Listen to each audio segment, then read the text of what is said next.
Pai, do Filho e do Espírito Santo. Amém. O anjo do Senhor anunciou Maria, ela concebeu do Espírito Santo. Ave Maria, cheia de graça, o Senhor é convosco. Bendita sois vós entre as mulheres. Bendito é o fruto do vosso ventre, Jesus. Santa Maria, Mãe de Deus, rogai por nós, pecadores, agora e na hora de nossa morte. Amém. Eis aqui a serva do Senhor, faça-se em mim segundo a vossa palavra. Ave Maria, cheia de graça, o Senhor é convosco. Bendita sois vós entre as mulheres, bendito é o fruto do vosso ventre, Jesus. Santa Maria, Mãe de Deus, rogai por nós, pecadores, agora e na hora de nossa morte. Amém. E o Verbo divino se fez carne e habitou entre nós. Ave Maria, cheia de graça, o Senhor é convosco. Bendita sois vós entre as mulheres, bendito é o fruto do vosso ventre, Jesus. Santa Maria, Mãe de Deus, rogai por nós, pecadores, agora e na hora de nossa morte. Amém. Rogai por nós, Santa Mãe de Deus, para que sejamos dignos das promessas de Cristo. Oremos, infundi, Senhor, em nossas almas a vossa graça, como vos pedimos, para que nós, que pela anunciação do anjo, viemos a saber o mistério de vossa encarnação, paixão e morte de cruz, cheguemos um dia à glória eterna dos céus, pelo mesmo Cristo, Senhor nosso. Amém. Caríssimo irmão e irmã, hoje nos encontramos para meditar a liturgia da quarta-feira da 24ª semana do Tempo Comum. Escutemos o que nos diz o Senhor no Evangelho de São Lucas. Naquele tempo, disse Jesus: com quem hei de comparar os homens desta geração? Com quem eles se parecem? São como crianças, que se sentam nas praças e se dirigem aos colegas dizendo: tocamos flauta para vós e não dançastes. Fizemos lamentações e não chorastes. Pois veio João Batista, que não comia pão nem bebia vinho, e vós dissestes: ele está com um demônio. Veio o Filho do Homem, que come e bebe, e vós dizeis: ele é um comilão e beberrão, amigo dos publicanos e dos pecadores. Mas a sabedoria foi justificada por todos os seus filhos. Palavra da salvação. Glória a vós, Senhor. Caríssimo irmão e irmã, parece tão enigmático aquilo que Jesus nos diz hoje. Já meditamos em outra ocasião, mas meditemos hoje também com um novo olhar esta palavra que o Senhor nos dirige. Tenhamos em conta que Jesus quer comparar esta geração. De que forma? Mostra aquela geração e a nossa geração a mesma coisa. Parece que o homem nunca está feliz. Esta é a realidade. Muitas vezes passamos por isso na vida, ao longo da nossa vida, em algum momento. Estamos insatisfeitos com tudo. Tudo é motivo para reclamar, para murmurar. Tudo, em algumas passagens da vida, pensamos: ai, se fosse diferente, se fosse daquele jeito, seria melhor. Seria bom. Qual é o problema aqui? O problema é isso diante da palavra de Jesus, diante do ensinamento da igreja. Podemos até colocar em todos os tempos, mas também em nosso tempo, as pessoas que diziam: espera, a igreja é rígida demais, é dura demais. Antes a igreja era assim. E o que serviu para a vida da pessoa? Nada. Agora a igreja é aberta e não sei o quê. E a pessoa se converteu? Não. Parecem estas crianças. Não querem mudar de vida. Esta é a resposta. Inventa sempre desculpas para não mudar a vida, para não viver o Evangelho, para não se converter ao Cristo. E é isso que Jesus chama a atenção não só daquela geração, mas também da nossa. Se é assim, não está bem. Se é assado, tampouco está bem. E, deste modo, cada um que assim o faz, e podemos nos colocar também dentro dessa história, não se abre a Deus. E, então, Jesus coloca depois o exemplo de João Batista e dele. João Batista, que era duro, mostrava a rigidez do Antigo Testamento, dissestes: ele não come nem bebe, e vós dissestes: está com demônio, é duro demais. E Jesus estava ali, mostrava a alegria da presença de Deus na vida do homem. Ah, esse daí é um comilão e beberrão. Então, não estão contentes com nada? E o que querem mostrar com isso? Nós queremos fazer do nosso jeito a salvação. Eu quero trilhar o meu caminho de salvação e não aquilo que Deus me propõe, e não aquilo que a igreja ensina. Cuidado. Jesus está, mais uma vez, repito, chamando a atenção daquela geração e também a nossa, e também a minha atenção e a tua. E onde encontramos isso? Encontramos e vemos isto até mesmo nos nossos tempos, que é composto por muitos soberbos, muito loucos, entre aspas, e poucos sábios, como encerra Jesus falando da sabedoria. Não escutam a Deus e a seus porta-vozes, porque querem seguir o seu caminho, o caminho da folia, o caminho da diversão, o caminho da pseudo-sabedoria, e eu sei o que é bom para a minha vida. Eu sei o que é a felicidade. Caríssimo irmão e irmã, não tenhamos esta loucura em nossas vidas, mas sejamos humildes. A sabedoria, o sábio, escuta a revelação que vem do alto, a revelação de Deus que está presente na sua igreja, aquilo que o Senhor ensina na sua palavra, aquilo que o Senhor ensina através dos santos.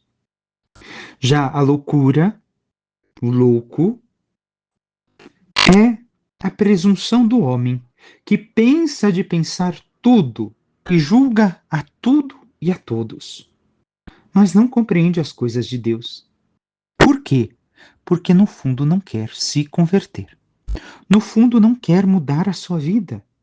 No fundo quer continuar o seu caminho sem Deus, achando que o caminho que vai trilhar vai o levá-lo à salvação. Caríssimo irmão e irmã, não, não é real. É o Senhor quem deve de guiar a nossa vida. É o Senhor quem deve de iluminar a nossa existência. Caso nós não queiramos trilhar este caminho, nós nos perderemos. E o que temos feito? Temos buscado e selecionado aquilo que irá nos salvar? Ou temos vivido realmente aquilo que Jesus nos propõe, que é a luz que vem do alto nos ensina, aquilo que a igreja revela da face de Deus e que o próprio Cristo deixou para a sua igreja? Nós podemos escolher o caminho. Um é a salvação, o outro é a perdição. Se nós seguimos a nós mesmos, podemos nos perder. Se nós seguimos a Deus, aquilo que Deus nos põe, nos salvaremos. E qual é a nossa escolha? O Salmo nos diz: grandiosas são as obras do Senhor. E o belo é que se dá glória. Eu agradeço a Deus de todo o coração junto com os seus santos reunidos. Que grandiosas são as obras do Senhor, elas merecem todo amor e admiração. Todas as obras do Senhor. Por quê? Porque recordemos, como mostra o Evangelho, a sabedoria justificou os seus filhos, a sabedoria gera os filhos. E então aqui é a capacidade de reconhecer as obras do Senhor, não só no mundo, mas na nossa vida, compreendendo que o Senhor, como Pai amoroso, nos mostra o que é reto, o que é justo, o que nos alimenta plenamente para alcançarmos a salvação. E realmente agradecemos as obras do Senhor em nossas vidas, não importa o que aconteça, ou ficamos como no Evangelho, reclamando, murmurando, como aqueles que tiveram João Batista, tiveram Jesus e não quiseram escutar nenhuma posição nem a outra para alcançar a salvação que Deus lhes oferecia? E a primeira leitura, seguimos com a primeira carta de São Paulo a Timóteo. Caríssimo, escrevo com a esperança de ir ver-te em breve, Se tardar, porém, quero que saibas como proceder na casa de Deus, que é a igreja de Deus vivo, coluna e fundamento da verdade. Não pode haver dúvida de que é grande o mistério da piedade. Ele foi manifestado na carne, foi justificado no Espírito, contemplado pelos anjos, pregado às nações, acreditado no mundo, exaltado na glória. Então, vemos aqui São Paulo falando o proceder na casa de Deus. O que não pode ter dúvida em nós do mistério da piedade. O quem é o pio, o piedoso, é aquele que age segundo a fé. Então, a manifestação de Jesus na carne é a primeira coisa que devemos de ter claro diante de nós. Mesmo sendo Deus, se fez homem, assumiu a nossa natureza. Verdadeiramente Deus e verdadeiramente homem.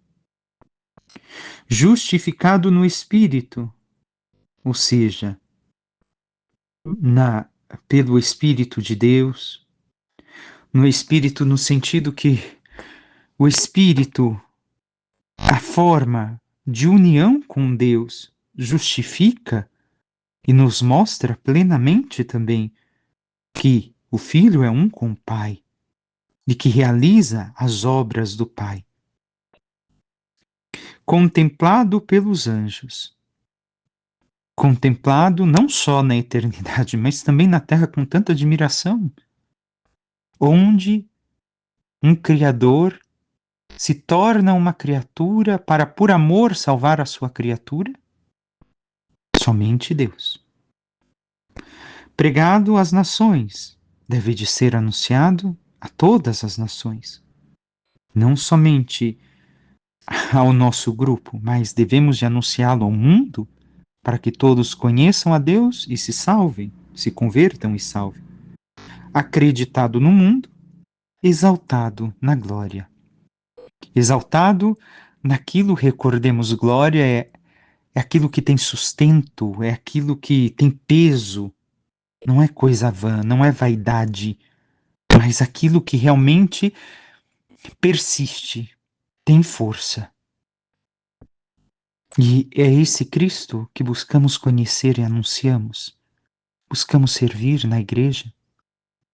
Ou algo diferente que nós fazemos segundo a nossa própria ideia, como aqueles que se apresentam diante de Jesus no Evangelho e que não é a verdadeira face de Deus, porque não é o Cristo que veio ao mundo? Peçamos à Santíssima Virgem Maria, nossa Mãe, que interceda por cada um de nós e nos ajude a cada vez mais reconhecer os ensinamentos de seu Filho, reconhecer a sua presença no nosso meio e tudo aquilo que ele nos anuncia, e assim nos ajude a acolher tudo o que ele nos propõe, para que, convertendo as nossas vidas naquilo que a sua palavra nos pede, possamos cada vez mais viver seus ensinamentos, adequar ao seu evangelho, para que, vivendo a santidade, mereçamos um dia a sua glória nos céus. Louvado seja nosso Senhor Jesus Cristo, para que sempre seja louvado. Por intercessão da Santíssima Virgem Maria, de todos os santos e anjos de Deus, desça sobre vós, vossas famílias, vosso trabalho e tudo que vos pertence, a bênção do Deus Todo-Poderoso, que é Pai, Filho e Espírito Santo. Amém. Um santo e abençoado dia a todos.